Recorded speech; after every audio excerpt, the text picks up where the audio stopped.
Hello guys, നമുക്ക് ഇന്ന് ഈ 2 മുട്ട പിന്നെ കുറച്ച് ബീഫും കൊണ്ടൊരു അടിപൊളി ഓംലെറ്റ് ഉണ്ട് ഗൈസ്. കുറച്ച് ബീഫ് എടുത്തിട്ട് ഉപ്പ്, കുരുമുളക്, മഞ്ഞൾപ്പൊടി, ഗരം മസാലയൊക്കെ വെച്ച് മാരിനേറ്റ് ചെയ്ത് കഴിഞ്ഞതിന് ശേഷം വേവിച്ച് കുറച്ച് ചില്ലി ഫ്ലേക്സ് ഒക്കെ ആഡ് ചെയ്ത് സെറ്റാക്കി വെക്കുക ഗൈസ്. എന്നിട്ട് ഒരു തക്കാളി, ക്യാപ്സിക്കം, ഒനിയൻ, ചില്ലി ഇതുപോലെ ചെറുതാക്കി അരിഞ്ഞതിന് ശേഷം ഒരു പാത്രം എടുക്കുക, 2 മുട്ട പൊട്ടിച്ചൊഴിക്കുക, കുറച്ച് ഉപ്പ്, കുറച്ച് കുരുമുളക്, പിന്നെ നമ്മൾ നേരത്തെ അരിഞ്ഞ് സെറ്റാക്കി വെച്ച സാധനം ഇടുക ഗൈസ്. എന്നിട്ട് അടിപൊളിയായിട്ട് ബീറ്റ് ചെയ്തെടുക്കുക ഗൈസ്. ബീറ്റ് ചെയ്ത് ഇതുപോലെ കിട്ടണം. എന്നിട്ട് അടുപ്പ് കത്തിക്കുക, പാത്രം വെക്കുക, ഒരു ശകല എണ്ണ ഒഴിച്ച് ഇതുപോലെ സെറ്റാക്കി എടുത്തതിന് ശേഷം നമ്മൾ നേരത്തെ ബീറ്റ് ചെയ്ത് വെച്ച മുട്ട ഒഴിക്കുക ഗൈസ്. അങ്ങനെ അടിപൊളിയായിട്ട് ഒഴിച്ചതിന് ശേഷം നമ്മൾ നേരത്തെ സെറ്റാക്കി വെച്ച ബീഫില്ലേ ഇതിലേക്ക് വാരി വെതറി അങ്ങോട്ട് ഇടുക ഗൈസ്. ഒന്നും നോക്കണ്ട, നല്ലോണം വെതറി അങ്ങോട്ട് ഇട്ടതിന് ശേഷം ഒരു മൂടിയെടുത്ത് 1-1.5 മിനിറ്റോ ഇങ്ങനെ അടച്ചു വെക്കുക ഗൈസ്. അടച്ചു വെച്ചതിന് ശേഷം ഇത് തിരിച്ചിടണം ഗൈസ്. അങ്ങനെ തിരിച്ചിടുന്നത് ഒരു 1.5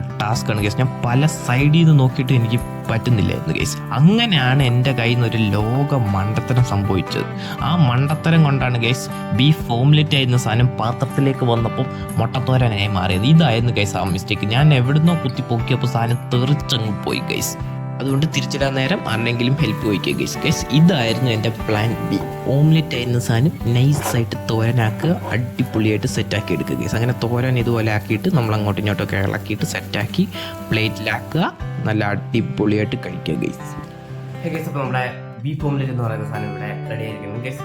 ഓംലെറ്റാണ് പ്രതീക്ഷിച്ചത്, പക്ഷേ വന്നത് ഇതുപോലെയാണ് ഗൈസ്. ഇതെൻ്റെ ഫസ്റ്റ് കുക്കിംഗ് വീഡിയോ ആണ്, അപ്പം ഒത്തിരി മിസ്റ്റേക്ക് ഉണ്ടാവും ഗൈസ്. അപ്പം നിങ്ങൾ ലൈക്ക് ചെയ്യാൻ ഞാൻ പറയില്ല, പക്ഷേ ഡിസ്ലൈക്ക് ചെയ്തു ആ കാരണങ്ങളൊന്ന് കമൻറ്റ് ചെയ്യും.